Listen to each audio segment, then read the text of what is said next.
hari ini. Biarlah Engkau menyertai setiap pelajaran kami ya Tuhan, dari pertama pertengahan hingga berakhirnya nanti ya Tuhan. Biarlah semua bisa berjalan dengan baik ya Tuhan. Kamu ngurapi hamba-Mu yang akan menyampaikan setiap pelajaran kepada kami. Biarlah setiap pelajaran yang disampaikan ya Tuhan bisa tertanam di dalam setiap hati kami dan kami terapkan dalam kehidupan kami dan pelayanan kami ya Tuhan. Kami mulai setiap pelajaran hari ini hanya di dalam nama Tuhan Yesus. Haleluya. Amin.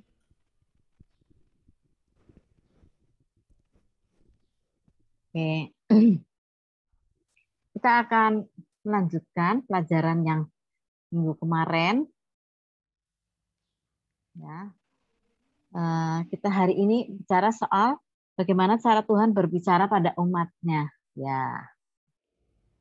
Ya, bagaimana cara Tuhan bicara dengan umatnya. Nah, kita harus tahu.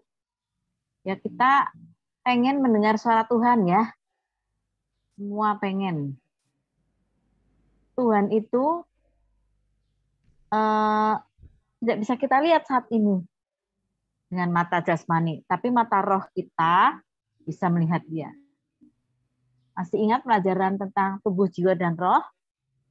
Saya waktu itu mengajarkan bahwa kalau tubuh ini ada matanya, ada telinganya, ada mulutnya, maka jiwa juga punya mata, punya telinga, punya mulut. Roh juga punya mata, telinga, dan mulut. Nah, sekarang kita pengen lihat Tuhan. Nah, dari roh kita ya, kita melihat Dia. Oke, sekarang kita bagaimana cara Tuhan bicara dengan umatnya nih. Ini kita punya telinga 3 nih ya, 3 lapis. 1 tubuh, 1 jiwa, nomor 2 jiwa, nomor 3 adalah roh, ada telinganya masing-masing. Sekarang pertama, Tuhan bicara dengan umatnya antara lain dengan apa? Pertama, melalui suara yang dapat didengar langsung. Dengan telinga langsung didengar. Misalnya 1 Samuel 3 ayat 1 sampai 10. Silakan. Siapa yang mau baca?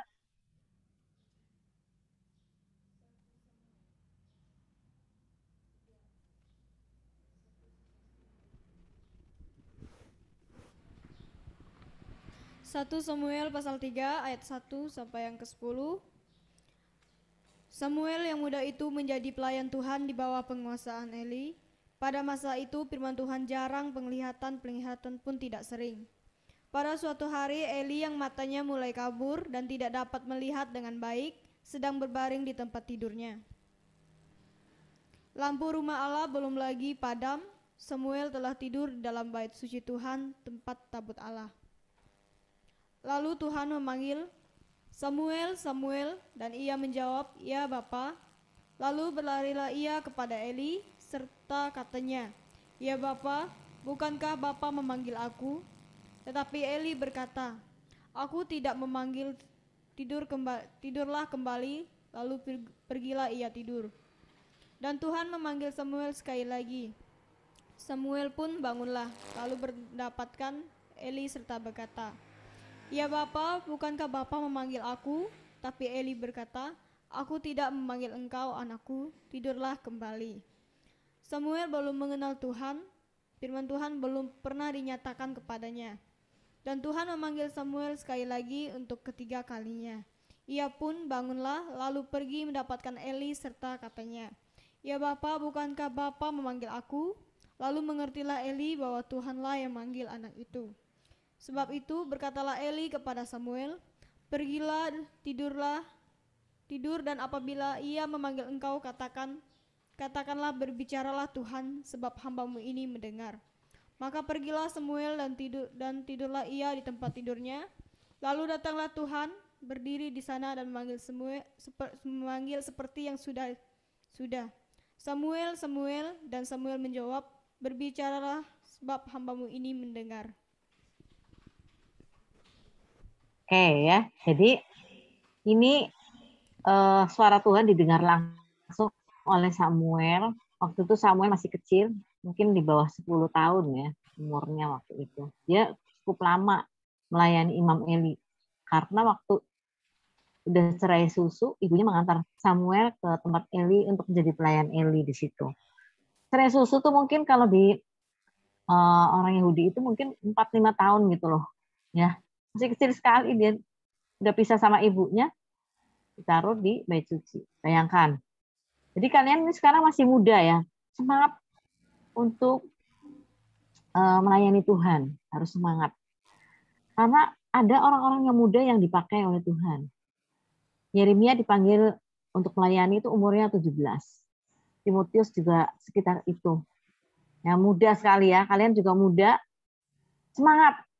Tenaga masih hebat, ya.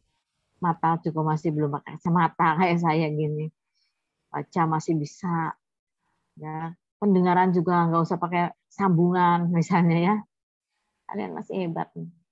Dan kalah sama Samuel. Nah, Samuel yang masih kecil itu mendengar panggilan Samuel, Samuel.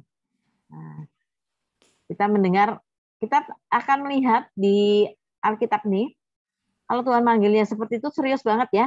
Misalnya tadi Samuel, Samuel. Nah, misalnya ya, kepada Abraham, Abraham, Abraham. Dua kali lagi ya. Kepada Marta, Marta, Marta, engkau menyusahkan dengan dirimu dengan sesuatu yang kurang berguna. Jadi itu ada penegasan. Kalau sudah dipanggil 2 kali itu penegasan penting. Ya, penting banget. Nah, seperti itu. Jadi Samuel, Samuel sampai 3 kali dikira Samuel itu suaranya Bapak Eli. Dikira Bapak Eli lagi tidur, lindur kali ya. Ternyata Bapak Eli tidak tahu. Tidak manggil dia. Maka ketiga kalinya Bapak Eli tadi kita mendengar, kita membaca bahwa Imam Eli itu akhirnya sadar bahwa Samuel itu mendengar suara Tuhan. Nah, kemudian dia mengajari Samuel untuk merespon suara Tuhan itu.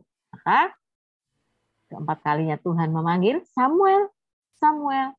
Maka Samuel bilang, iya Tuhan, hambamu mendengar. Jadi kalau zaman sekarang masih ada nggak ya orang mendengar suara Tuhan? Masih, jangan takut. Masih audible ya. Tapi ya jangan ngatur-ngatur Tuhan, Tuhan saya dong pengen dengar suara Engkau dong Tuhan. Tolong Tuhan kalau ngomong sama saya pengen dengar suara-Mu Tuhan. Kita harus ingat orang Israel di padang gurun. Waktu mereka ada di padang gurun di kaki gunung Sinai, Tuhan bilang sama Musa, Musa, aku mau ngomong sama umatku, bangsa Israel. Suruh mereka bersih-bersih, biar mereka menguduskan diri. 3 hari lamanya sebelum mendengar suaraku. Mereka harus bersih-bersih, kudus tidak campur dengan suami atau istri. Ya semuanya kudus, jangan sampai ada yang tidak kudus menurut aturan Taurat itu ya, menurut aturan Musa. Hari yang ketiga mereka mendengar suara Tuhan. Mereka berkumpul di kaki Gunung Sinai dan mereka mendengar suara Tuhan. Maka suara Tuhan itu kalau kita membaca ya, suaranya itu seperti desau air bah. Waduh, mungkin di Singkawang nggak pernah dengar air bah. Ya. Banjir air bah itu gimana sih suaranya ya? Mungkin kalau yang di air terjun barangkali kayak gitu ya, suaranya gemuruh banget ya. Nah, Yesus juga suaranya seperti itu kalau kita baca di Wahyu pasal yang pertama. Yesus suaranya juga desau air bah. Terus kita ada juga membaca dari malaikat juga ada di Wahyu itu yang suaranya seperti desau air bah. Jadi kayaknya kalau mereka bersuara tuh ya di telinga kita tuh kayaknya desau air bah. Nah, kemudian karena Tuhan itu bicara dari atas gunung seperti desau air bah, wah itu seperti nggak tahu deh, saya juga nggak bisa bayangin, itu pasti ramai banget. Itu orang Israel gemeter, takut banget dengar suara yang seperti itu. Terus mereka bilang sama Musa setelah itu, Musa, lain kali kalau Tuhan mau ngomong sama kamu aja lah, kami takut. Nah ya. Tapi kalau yang didengar sama Samuel tadi bukan desau air bah ya, karena Samuel itu mengira itu suaranya Bapak Eli, Imam Eli. Jadi kalian juga jangan panik, suara Tuhan kayak apa sih ya? Kalau kalian dianugerahi mendengar, kalian akan mendengar dengan telinga tubuh, ya, telinga tubuh kita ini, telinga kita yang beneran bisa. Nah sekarang apalagi nih? Sampai sekarang masih bisa loh ya, jangan bilang nggak bisa Tuhan itu ya, bisa. Karena kita lihat melalui keadaan ya. Ini Roma 8 ayat 28 sudah pada hafal belum? Ada yang bisa atau bacakan ya? Nomor 8. Hafal? Ayo kayak kalau hafal silahkan. Nomor 8 ayat 28. Kalau nggak hafal baca aja dari Alkitab. Oke? Biasanya nih firman Tuhan ini ayat ini disukai oleh orang-orang Kristen ya. Nggak lihat atas, nggak lihat bawah, pokoknya dapat ayat ini senang banget. Coba lihat, bacalah. Roma pasal yang kedua, pasal yang ke-8 ayat 28. Kita tahu sekarang bahwa Allah turut bekerja dalam segala hal, dalam segala sesuatu untuk mendatangkan kebaikan bagi mereka yang mengasihi Dia, yaitu bagi mereka yang terpanggil sesuai dengan rencana Allah. Ya. Sekarang kita bukan untuk kitanya ya, tapi saya mau cerita bahwa Allah turut bekerja di dalam segala sesuatu. Maksudnya dia bisa memakai keadaan. Yaitu sambungannya memang segala sesuatu untuk mendatangkan kebaikan buat kita yang dipilih sesuai dengan rencana Allah. Nah, dia pakai segala keadaan untuk bicara sama kita. Dia pakai seperti itu ya. Misalnya, waktu bangsa Israel itu berdosa, Tuhan pakai kekeringan untuk bicara sama orang Israel. 3,5 tahun mereka nggak dapat hujan waktu zaman Elia. Ya. Nah, itu keadaan. Kemudian ketika Elia sudah berdoa dan mempersembahkan korban mezbah yang disambar api itu, kemudian Tuhan berbicara kepada orang Israel juga, menyatakan diri bahwa dia adalah Tuhan dengan menurunkan hujan. Nah, itu keadaan ya. Nah, sekarang kita keadaan COVID ini gimana nih menurut kalian? Coba ada yang bisa ngasih tanggapan? Kira-kira ini Tuhan bicara sama kita nggak nih? Keadaan kita sekarang ini nih, ada pandemi di dunia ini, kira-kira Tuhan bicara nggak? Coba ada yang kasih usul. Kalian harus berpikir ya, kalian udah sebentar lagi ada di ladang misi luar biasa. Ayo, siapa yang mau kasih masukan? Kira-kira gimana nih? Sekarang nih keadaan kita.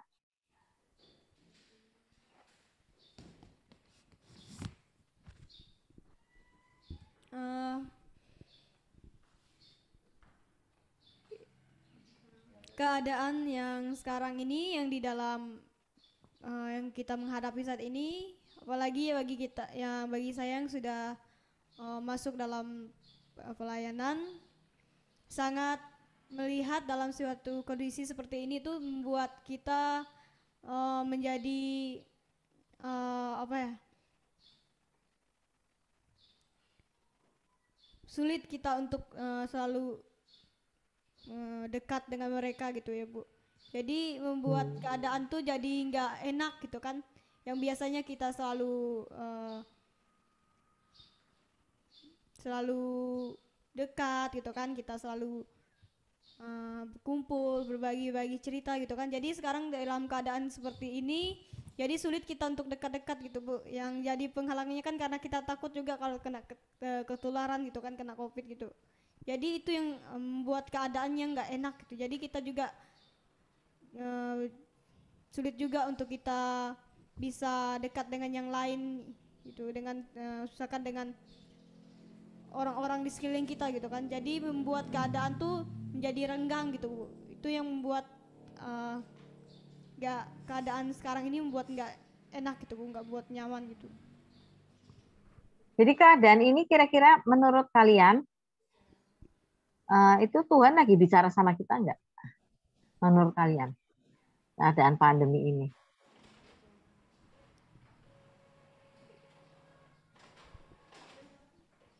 Gimana?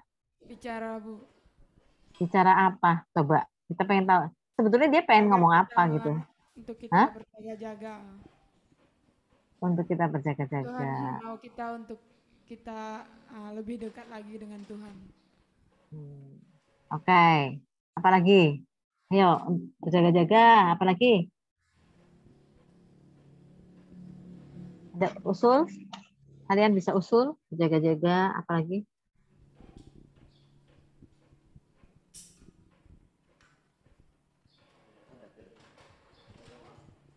Ada usul? Coba kalian coba apa?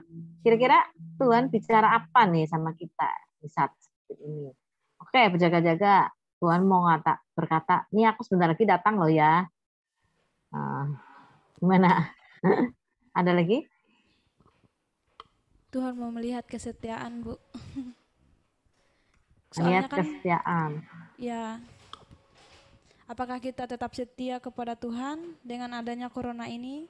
Apakah kita akan apakah kita mungkin menjauh dari Tuhan karena corona, Bu? Gitu ya. Oke ya. Udah, ada lagi? Cocoknya mana nih cocoknya? Para pria ini apa pendapatnya? Ada? Sih. Bukan. Nggak tahu. Oke ya. Jadi pandemi seperti ini, betul Tuhan bicara juga sama kita. Ini kan tanda bahwa dia sebentar lagi akan datang. Itu jelas ya, berjaga-jaga. Kesetiaan oke. Tapi dia juga lagi bicara sama kita, kamu harus menghargai waktu yang kamu miliki. Sekarang kesempatan untuk kumpul keluarga susah kan? Kemarin saya ke Solo, adik saya mantu ya, tapi adik saya kan udah meninggal yang ceweknya. Adik saya itu yang cewek ya. Jadi suaminya itu perlu pendamping dari pihak wanita. Jadi saya ke sana jadi wali. Itu pengantin itu benar-benar pemberkatan 10 orang saja ya. Pengantinnya 2, orang tua kanan kiri jadi 6 ya. Terus saksi 2, 8. Terus ada keluarga dari kanan kiri lah 2 lagi. Sudah 10, ditambah pendeta, ditambah WR, ditambah penyanyi, ditambah yang ngurusin sound system, itu tambah 5 lagi, paling 15 orang. Padahal kita tahu bahwa saat ini, saat orang-orang mengadakan pernikahan, itu saat kumpul keluarga, senang banget ya. Buat saya itu senang. Nanti kumpul keluarga, nanti dikenalin. Oh ini mak kamu yang ini. Oh ini keluarga kamu yang sebelah sini. Oh ini Om Anu. Oh ini ponakan kamu dan seterusnya. Wah ini udah gede ya, yang kecil sekarang udah gede misalnya gitu ya. Kumpul keluarga itu saatnya 2 nih ya. Satunya kematian, satunya pernikahan. Ternyata saat ini pandemi, kematian kita tidak bisa kumpul-kumpul, pernikahan juga tidak bisa kumpul-kumpul. Tuhan ingin mengajarkan pada kita berharga sekali kalau kita masih bisa berkumpul dengan keluarga, berkumpul dengan teman-teman. Kita masih harus menghargai waktu-waktu yang luar biasa. Kemudian kita juga harus menghargai waktu yang kita punya sekarang ini untuk menjadi berguna dalam tangan Tuhan. Karena waktu kita sedikit melihat kanan kiri meninggal itu cepet banget. Nah kita bisa juga besok meninggal. Lah, nggak tahu itu. Jadi kita jangan anggap remeh. Tuhan sedang berbicara pada kita. Ayo anak-anakku, yuk. Saat ini adalah saat kasih yang menjadi dingin di antara manusia ya. Ibu mau ketemu anaknya, anaknya disuap dulu ya kan. Gitu ya. Bingung ya. Anaknya mau didatangin ibunya nggak mau. Siapa tahu orang tua bawa COVID, sudah kacau itu ya. Jadi kasih menjadi dingin. Orang kangen juga nggak bisa, kasih itu menjadi dingin banget. Ya, antara teman jangan curiga, batuk sedikit terus langsung dijauhin ya. Apalagi bersin. Kalau dulu orang-orang bersin, puji Tuhan. Kalau orang Muslim bilangnya, kalau begitu bersin, alhamdulillah. Sekarang begitu bersin, kabur semua temannya ya. Jadi kalau mau bersin ngumpet. Kalau dulu sengaja, soalnya keras gitu ya, kayaknya enak banget. Nah, jadi saat ini Tuhan juga berbicara. Jadi melalui keadaan Tuhan bisa berbicara kepada kita, keadaan apapun juga.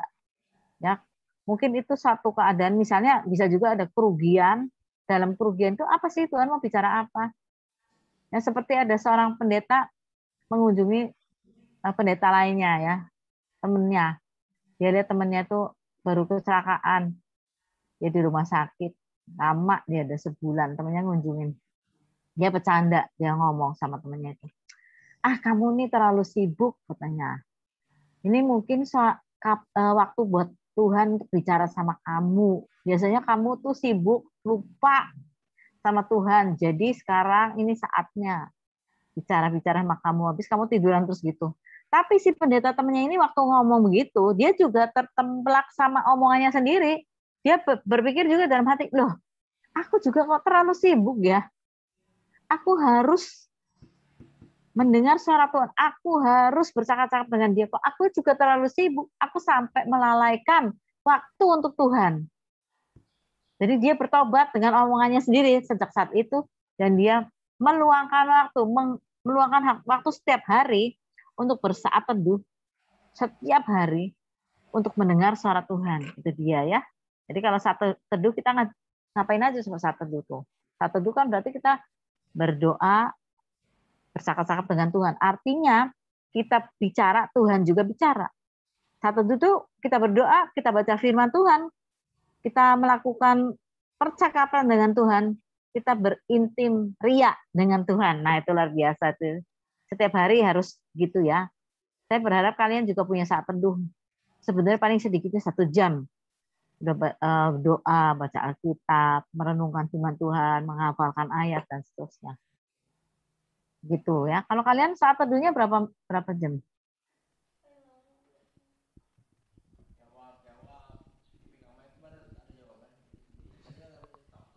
Hah?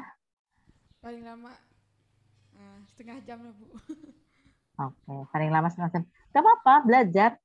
Lama-lama bercakap-cakap dengan Tuhan itu menyenangkan. Lama-lama tambah panjang, gak apa-apa. Kamu belajar aja terus ya. Kita semua belajar, saya juga belajar nih. Saya kalau mengajar ini sambil belajar juga loh. Ya, seperti itu. Oke ya. Jadi Tuhan memakai keadaan untuk mengajar kita, untuk berbicara kepada kita. Keadaan. Nah, sekarang nomor 3. Melalui suara hati nurani. Nah, kita punya hati nurani ya, hati kecil. Mazmur 16 ayat 7. Coba dibaca. Mazmur 16 ayat 7.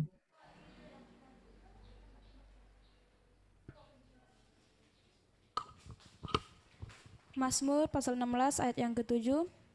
Aku memuji Tuhan yang telah memberi nasihat kepadaku. Ya, pada waktu malam hati nuraniku mengajari aku. Ya. Hati nurani. Ya. Kita punya hati nurani itu misalnya gini ya, kalau kita lagi pengen mencuri, itu hati nuraninya sebetulnya nggak boleh. Jadi deg-degan kitanya. Ya, pengen mencuri. Kamu semua punya pengalaman mencuri ya? Pernah nggak? Pernah. Kayaknya setiap orang pernah deh mencuri ya. Saya juga pernah dulu waktu kecil. Kalau udah tua-tua gini mencuri apa? Mencuri waktu buat Tuhan. Nah, sebetulnya waktu buat Tuhan tuh harusnya ada ya. Mencuri perpuluhan itu punya Tuhan tuh nggak kita kembalikan berarti mencuri. Udah tua kayak gini masih mencuri juga, makanya kita tuh dosanya banyak banget. Kalau Tuhan Yesus nggak mau mati buat kita, wow, gawat itu ya. Bayangin. Nah, jadi seperti itu. Mencuri waktu untuk Tuhan, termasuk kan misalnya kita sehari ada 24 jam. Sebetulnya kalau dihitung perpuluhan, itu kita harus memberikan pada Tuhan 2 jam 24 menit kudunya. Nah, itu untuk baca Alkitab, untuk belajar tentang Dia, untuk mengenal Tuhan, untuk berdoa, dan seterusnya. Kudunya ya. Nah, saya berharap kalian duduk di situ sambil merenungkan firman Tuhan, sambil mendengarkan firman Tuhan.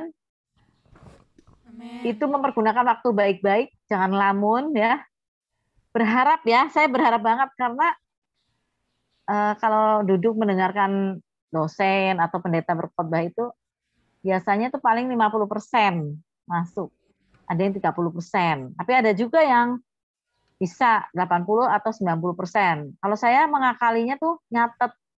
Jadi kalau nyatet, saya dengar dia apa aja gitu ya, supaya jangan blank. Nah, oke, terus jadi melalui suara hati nurani. Jadi ada peringatan, ada nasihat dari situ. Hikmat itu dari Tuhan. Dan bersyukur, Daud itu mengerti banget. Daud itu mengerti hati Tuhan. Sampai dia juga menyerahkan hati nuraninya kepada Tuhan. Hati nuraninya bisa menasehati dia kalau dia lagi bersalah. Nah, teman, hati nuraninya pernah juga kebobolan ya. Kalau kita baca waktu dia jatuh cinta sama Batseba, wow, itu memang cinta itu memang buta ya. Dulu waktu kecil saya suka bercanda-canda sama teman-teman. Cinta itu memang buta. Kecil tuh saya tuh. Ya SD SMP ya itu ada. Buta itu kalau bahasa Jawa buta itu raksasa ya. Cinta itu buta. Buta itu makan orang. Orang itu makan ayam. Ayam itu makan tai. Jadi cinta itu sama dengan tai. Dulu kita. Ini mah di luar. Ini bukan ilmu ya, itu bercanda-candanya anak-anak kecil. Buta tuh kalau bahasa Jawa tuh raksasa ya. Kalau bahasa Jawa yang Jawa Tengah namanya buto. Kalau orang Tegal buta. Buta itu bukan mata buta ya. Buta itu raksasa kalau bahasa Jawanya. Nah, seperti itu. Jadi kalau udah cinta kayak Daud itu, dia hati nuraninya sudah nggak kerja. Bahaya nih sama cinta nih. Kalian harus tahu ya, cinta itu bisa mempengaruhi orang tua, orang muda. Itu nggak pakai umur. Orang yang pendeta kayak kiai kayak misalnya ya, pengajar kayak pendoa kayak apa kayak terserah. Itu kalau udah cinta itu, nah itu tadi buta. Kalau ini buta beneran, buta nggak ngeliat apa-apa ya. Kalau udah cinta tuh kayaknya gimana gitu. Ya, seperti Daud jatuh ke Batseba. Batsebanya juga mau lagi. Yang jatuh cinta pertama kan Daud kan, tapi Batsebanya nurut aja ya. Ya saya nggak tahu tuh apakah dia takut, apakah dia ngeliat Daud juga, aduh kok gantengan Daud ya daripada suami saya. Terus aduh kok lebih kaya Daud ya daripada suami saya. Wah, kan sebetulnya kan seperti Batseba harusnya bisa nolak dong. Ya terserah mau dibunuh kayak apa kalau dia setia sama suaminya. Tapi dia lihat, wih, kebenaran ada raja jatuh cinta sama saya. Nah, saya tanya sama kalian ya. Kalau Hawa itu di Taman Eden ya, kenapa yang datang tuh ular? Kenapa enggak badak? Kenapa enggak apa ya, harimau gitu atau singa? Menurut kalian apa? Karena ular berbisa. Berbisa. Ayo gimana? Ayo. Menurut kalian, saya kasih nih ilmunya nanti ya kalau kalian nggak ngerti ya. Kenapa yang datang ular gitu loh, nggak badak, ya, nggak harimau, nggak singa, Karena ular cerdik, karena ular kecil. nggak kecil, cerdik ya. Memang disebut di Alkitab ular itu yang paling cerdik di antara binatang yang lain waktu itu ya. Kalau zaman sekarang ular nggak cerdik ya. Yang paling cerdik itu apa? Lumba-lumba ya zaman sekarang ya. Atau simpanse apa? Simpanse apa lumba-lumba gitu. Oke, saya kasih tahu ya kenapa yang datang ular. Nah, ular itu nggak bisa mengejar, nggak bisa lari cepat. Ular, lihat tuh ular dah. Dia paling gitu. Nggak bisa dia lari cepat. Coba yang datang harimau atau badak tuh larinya kan cepet banget nih. Maksudnya begini loh. Sebetulnya Hawa itu bisa meninggalkan ular, kabur dari ular, jangan dengerin suaranya ular. Nolak aja si ular tuh, nggak akan dia mengejar, nggak bisa ngejar si Hawa. Ngerti nggak maksudnya? Harusnya dia kabur aja dari ular itu. Nggak bakal ular tuh bisa nangkap dia. Kalau yang datang singa, kalau dia nolak singa, dia dikejar sama singa atau harimau kumbang atau badak. Badak itu kalau lari kencang loh ya. Di sana ada badak nggak ya? Badak itu kalau lari kencang, cuma dia lurus terus ya. Kalau kita dikejar badak, katanya ya, saya belum pernah ya. Jadi kalau dikejar badak tuh larinya jangan lurus ke sana, siksak. Kalau bisa belok tiba-tiba. Karena dia larinya lurus. Nah, jadi si Hawa itu harusnya punya kesempatan untuk melepaskan diri dari ular. Sebetulnya dia bisa nolak ular. Nggak mau lah, kamu tuh ngomongnya bohong aja, hoax aja. Zaman sekarang kan ada banyak hoax ya, hoax aja.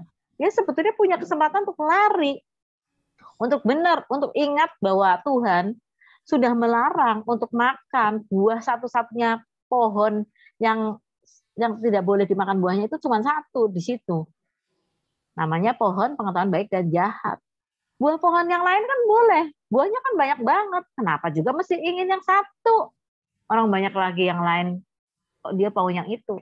Harusnya dia ingat, dia bisa lari. Ah, kamu tuh, saya lebih percaya Tuhan daripada kamu. Dia bisa kabur, tapi ternyata dia tidak kabur. Sebetulnya kalau dia kabur, ular pun tidak bisa mengejar dia. Nah, itu ilmu ya, ilmu sedikitnya. Tapi kalian mikir, kalian bisa kabur dari dosa kalau kalian mau. Dari perangkap dosa, cinta. Kayak Daud tuh sebetulnya dia hati nuraninya harusnya kerja. Kalau dia kerja, kalau dia tadi berdoa, dia bilang hati nuraniku bekerja, berbicara padaku. Pernah dia kepleset seperti itu, dia lihat wanita cantik, dia cari info tentang wanita cantik itu, dia lihat badannya cakep, dia ngeliat orang perempuan mandi ya, maka jatuh cintanya dia sama si Betseba itu. Dia cari info. Infonya bilang itu suami orang, harusnya berhenti. Suami orang udah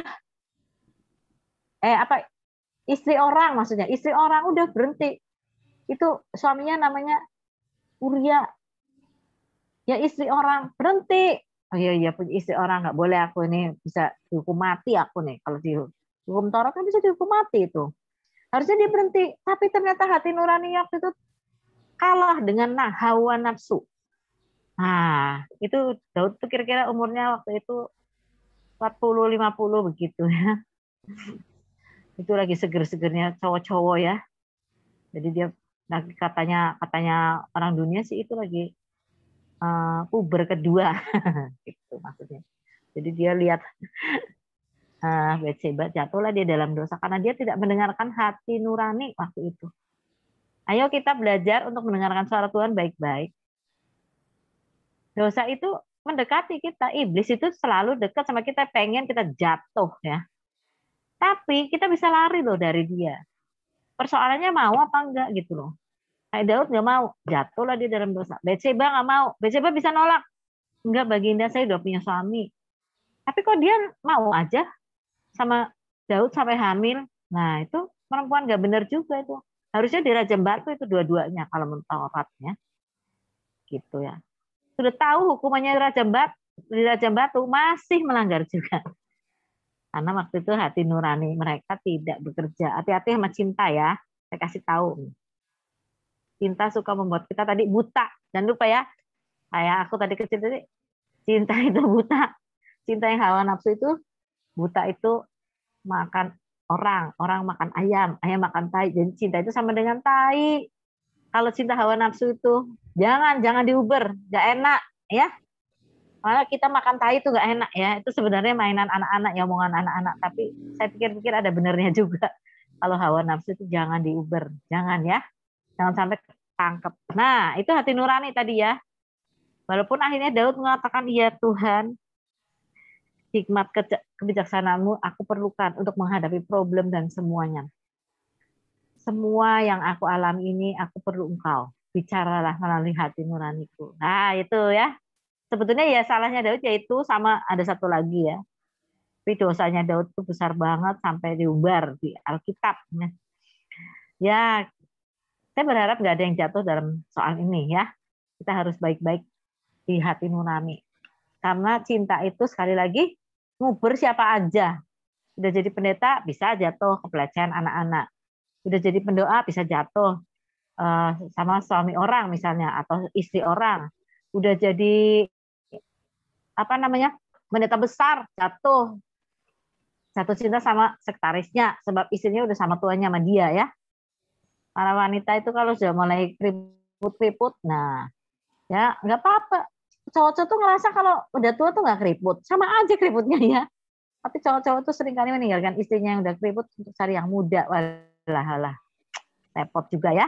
Oke ya, sekarang kita lihat apa lagi Tuhan membicara lihat apa? Nomor 4, melalui karunia Roh Kudus. Nah, kita harus ingat karunia Roh Kudus. Coba kita baca 1 Korintus 12 ayat 7. Silahkan.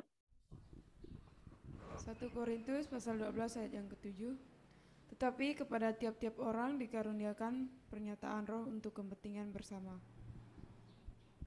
Ya. Setiap orang diberikan karunia roh untuk kepentingan bersama. Nah, nanti kapan-kapan ada tes karunia buat kalian ya. Sudah pernah belum tes karunia? Belum. Belum. Oke ya, kita harus tahu ya, sebenarnya karunia kita tuh apa sih? Nanti dites ya, kapan ya nanti ya. Kalau kita sudah bicara karunia, nanti kita tes ya habis pelajaran ini deh. Nah, jadi orang tuh punya karunia, dikasih karunia sama Roh Kudus. Sebetulnya begini ya, waktu Roh Kudus masuk ke dalam hati kita, dia membawa semua karunia-Nya, dia bawa. Ada karunia hikmat, karunia saroh, karunia mujizat, karunia macam-macam, segala karunia untuk memimpin, karunia untuk apa lagi ya, menyembuhkan, mengusir setan, semua. Mengajar ya, untuk memimpin. Itu semua dia bawa. Orang dia satu kan, Roh Kudus itu dia punya sifat, dia punya karunia, yaitu dia bawa semua. Cuman di tempat kita ini nanti ada yang menonjol. Misalnya karunia untuk mengajar, orang lain karunia untuk membuat mujizat, orang lain karunia untuk memimpin, karunia untuk menyanyi ya, itu talenta ya, tapi dikaruniai bisa juga untuk suaranya lebih lagi ya, bisa juga karunia untuk menasehati. Nah itu digunakan untuk kepentingan bersama. Jadi misalnya ya, saya nih di sini ini selama saya mengembalakan di sini, saya mendapat bantuan dari para pendoa juga dan para jemaat ya. Jadi kayak Linda itu dia karunia mimpi. Jadi kalau mau ada sesuatu nih terjadi di gereja Tuhan ini, Tuhan memberitahu pada Linda melalui mimpi. Nanti akan ada kayak gini, kayak gini, kayak gini. Hebat ya. Enak nggak kali gitu dikasih tahu? Enak ya. Dan mimpi Linda ini, Linda kalau mimpi itu 95% benar. Yang 5% ya meleset sedikit lah, tapi pokoknya 95% benar ya. Kalau mimpi itu benar dari Tuhan dan dia ceritakan memang begitu kejadiannya. Misalnya ada jemaat nih mau menikah sama orang Muslim, Tuhan kasih tahu. Walaupun memang tidak bisa dicegah, tapi kami nggak kaget niatnya tuh ya. Oh Tuhan udah kasih tahu, para pemimpin udah dikasih tahu. Nah, Linda udah nggak ada. Tuhan memakai jemaat yang ada nih, jemaat orang-orang sederhana ya.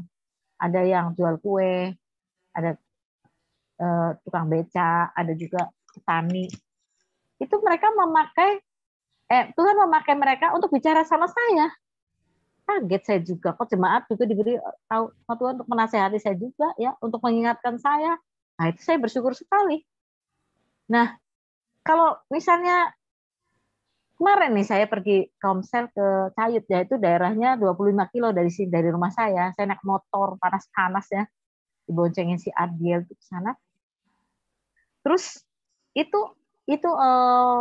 ibu yang di sana ini satu desa ini satu keluarga saja yang Kristen.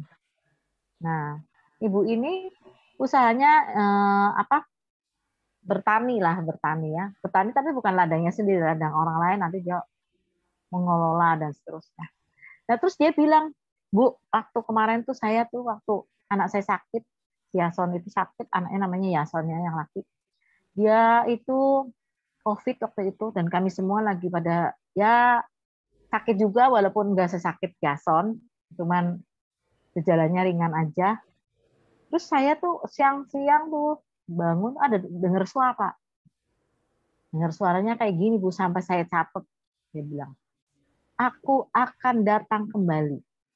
Aku tidak akan mengetuk pintu. Aku sudah ada di hadapanmu. Wah, saya dengerin ini. Saya bilang, kamu dengernya itu takut atau senang aja? Saya bilang, biasa aja sih Bu, nggak takut. Nah, kalau begitu itu namanya suara Tuhan. Dia bilang suaranya mengiang-iang terus di telinga sampai dicatat sama dia. Itu suara Tuhan. Iem, saya bilang, namanya Iem ya. Saya bilang, Iem, kamu sebagai satu-satunya orang Kristen di sini, saya pertahankan imanmu pada Tuhan. Dan sampai kamu melenceng. Pertahankan keluargamu untuk tetap beriman pada Tuhan. Tuhan Yesus akan datang segera. Dia sudah bilang, aku akan datang kembali. Aku tidak akan mengetuk pintu. Aku sudah ada di hadapanmu. Gak pakai ketuk-ketuk lagi. Ketuk-ketuk itu kan tandanya, aku mau datang loh. Bukain dong pintu. Enggak, ternyata dia sudah datang. Dia sebentar lagi kan datang. Saya bilang, hati-hati. Saya bilang pada jemaat yang lain, hati-hati ya. Tuhan sudah memperingatkan jemaat ini untuk tetap berteguh di dalam Tuhan. Aku akan datang kembali. Aku tidak mengetuk pintu. Aku sudah ada di hadapanmu. Nah itu peringatan buat saya. Kalau saya lagi loyo nih, saya belakangan ini saya kesel banget, capek, bosen di rumah, jujur. Bosen. Makanya lagi, karena PPKM nih, di Pulau Jawa ini PPKM ya, nggak bisa kemana-mana, PPKM di sini, sampai Bali. Saya biasanya tukang, ya, bepergian. Males banget. Nah, terus saya ingat pagi hari Jumat kemarin, akhirnya saya pergi ke Bandung. Maaf ya, bentar saya mau ngetas dulu. Saya pergi ke Bandung sendirian, nyetir sendiri, berangkat sendiri, pulang sendiri. Itu kalau ke Bandung itu nyetir kira-kira 3 jam, 3 jam setengah lah. Bisa 4 jam kalau macet ya. Tapi kemarin 3 jam lah, karena agak lengang ya, karena PPKM ini. Udah saya ngeluyur aja di sana, ngapain di sana coba. Saya cuma makan mie, saya beli cat time, penyenang hati sendiri. Karena bosen banget. Ya saya beli kain itu ada di Bandung itu ada kain apa namanya, kain yang murah-murah tuh buat dicoba-coba sendiri, jahit-jahit sendiri ya. Bagus tapi murah. Aneh itu memang di sana di Bandung tuh ada satu pusat belanja namanya Cigondewa. Mata saya lihat kain-kain, saya senang lihat kain-kain, saya beli ya beberapa buat dirancang sendiri. Cuman buat apa? Menghilangkan kejenuhan. Dan saya ingat waktu Iem bilang kayak gitu, saya ingat Tuhan berarti Engkau juga memperingatkan aku. Kamu gak boleh malas. Oke, kamu bosan, tapi kamu harus tetap dalam aku, beriman padaku, dan tidak mundur, harus terus maju. Nah, itu penting buat kalian juga ya. Jadi, melalui karunia-karunia Roh Kudus itu karunia ya. Kok dia mendengar suara Tuhan itu. Iem itu mendengar suara. Saya tanya, kamu ngimpi? Enggak, Bu, saya nggak ngimpi. Nah, tadi saya bilang mendengar suara Tuhan, sudah ingat ya. Antara tidur dan tidak, saya tuh cuma merem-merem aja, kok saya nggak tidur, dia bilang aja saya mendengar suara itu. Nah, jadi itu karunia Roh Kudus. Ya kalau saya karunianya penglihatan ya, saya diberi oleh Tuhan karunia penglihatan. Nah, Tuhan kalau bicara sama saya tuh pakai gambar. Saya pernah protes sama Tuhan waktu saya di penjara. Tuhan, kok kalau ngomong sama saya pakai gambar sih? Kalau ngomong sama si Nina itu, yang napi itu yang akhirnya ikut Tuhan Yesus, yang teroris ya, mantan teroris, itu kok jelas misalnya kamu nanti besok akan didatangin orang jam segini. Orang itu akan ngomong kayak gini. Begitu loh. Tuhan Yesus menonton Nina ini sampai seperti itu. Saya bilang, oh gitu Tuhan ya. Saya ngomong-ngomong sama Linda, kata Linda, Mami nih, itu kan orang baru, lahir baru yang ngomongnya udah jelas. Kalau ngomong sama bayi-bayi itu, kalau Mami kan masa Mami mau nyamain sama bayi-bayi ngomong, Tuhan ngomong sama pakai gambar gitu ya udah pakai hikotal budi untuk menerjemahkannya. Gitu ya, itu bisa seperti itu ya. Kalian mintalah karunianya, tapi yang kalian minta, satu yang harus kalian minta dulu, membedakan roh. Karunia membedakan roh. Karena seperti itu ya, kalau ada suara misalnya, nah itu suara siapa? Suara Tuhan apa suara setan? Gawat kan kalau kita nggak tahu. Kita harus membedakan roh. Harus punya karunia itu. Kita minta sungguh-sungguh sama Tuhan. Oke? Kalian minta sungguh-sungguh sama Tuhan supaya kalian bisa membedakan. Zaman sekarang ini banyak kesempatan untuk iblis, bukan banyak kesempatan. Dia mencari kesempatan untuk menjatuhkan kita, untuk membawa sebanyak mungkin orang masuk ke neraka bareng dia. Karena dia tahu waktunya sudah tinggal dikit. Jadi dia berusaha dengan semanis mungkin memperkenalkan dirinya bahwa dia tuh baik. Lihat tuh film-film anak-anak. Anak-anak ada yang How You Train Your Dragon. Dragon itu naga. Gimana kamu punya naga? Maka diceritain di situ itu animasi ya. Bahwa naga-naga itu baik. Bisa jadi kendaraan, bisa jadi teman, bisa bela-bela kayak anjing aja. Wih, dia mau bilangnya aku baik loh. Nah, anak-anak lihat, wih bagus ya, senang. Mulai di otak mereka itu naga itu baik. Nah, ngerti kan maksudnya? Maksudnya itu ngerti nggak? Ngerti, Bu. Nah, dia baik. Ya, itu ya. Oke. Nah, sekarang kita lihat lagi. Minta karunia ya, nanti kita nanti setelah pelajaran ini deh ya, saya ingat-ingat coba tentang karunia ya, supaya kita bisa tes. Kamu harus berguna ini untuk saling menguatkan. Nanti kalau satunya karunia untuk menyembuhkan, satu karunia untuk mengusir setan, satu karunia untuk mengajar, satu karunia untuk dapat karunia mimpi, penglihatan, saling menguatkan. Dalam satu kumpulan tuh saling menguatkan. Ya, untuk menolong orang lain, untuk kepentingan bersama. Nah, itu harus ada ya. Oke, sekarang nomor 5 ya. Nah, ini melalui firman Tuhan. Ayo dibaca melalui firman Tuhan. 2 Timotius 3:16, harusnya ini harus hafal ya.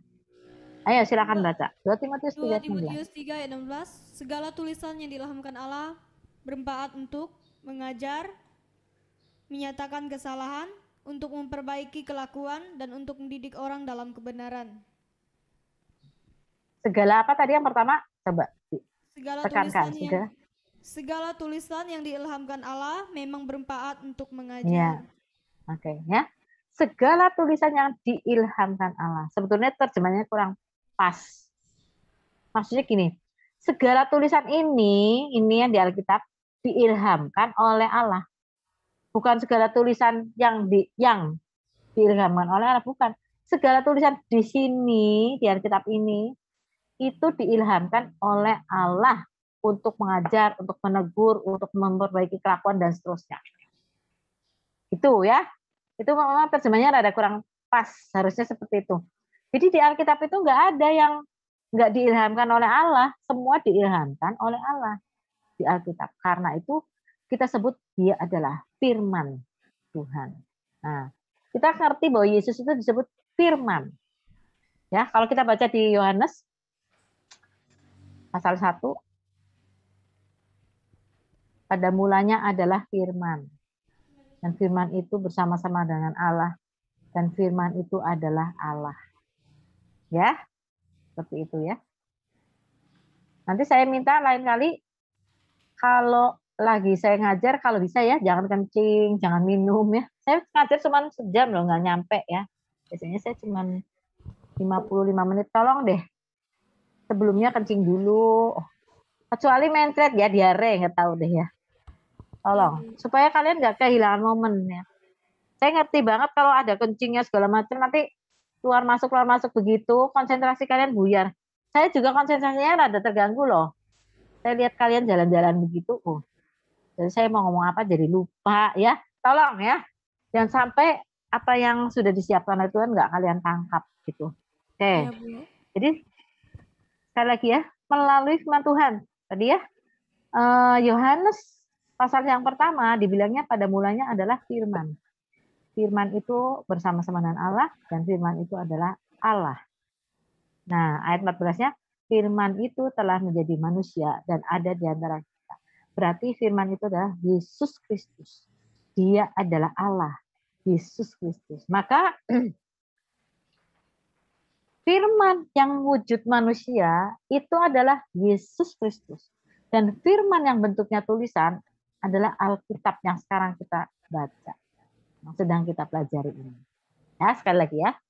Firman yang wujudnya manusia itu Yesus yang datang ke dunia waktu itu, tapi firman yang berisi tulisan, yang bentuknya tulisan itu adalah Alkitab. Karena itu kalau kita mau mendengar suara Tuhan, kita harus baca Alkitab.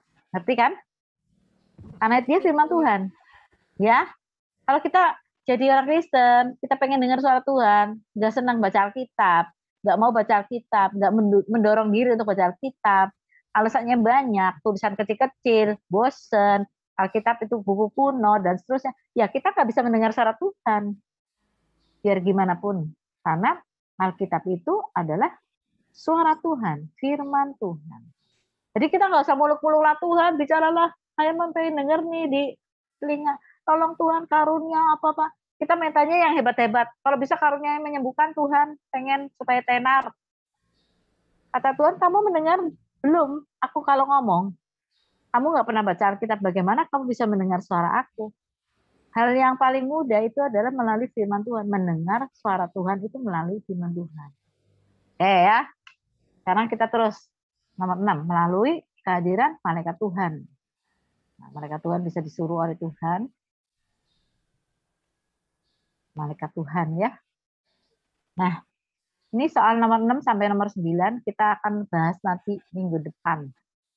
Nah, kita berhenti sampai nomor 5 aja dulu ya, supaya nggak terlalu terburu-buru.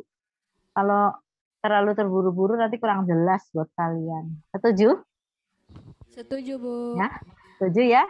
Sampai sini nomor 5 dulu.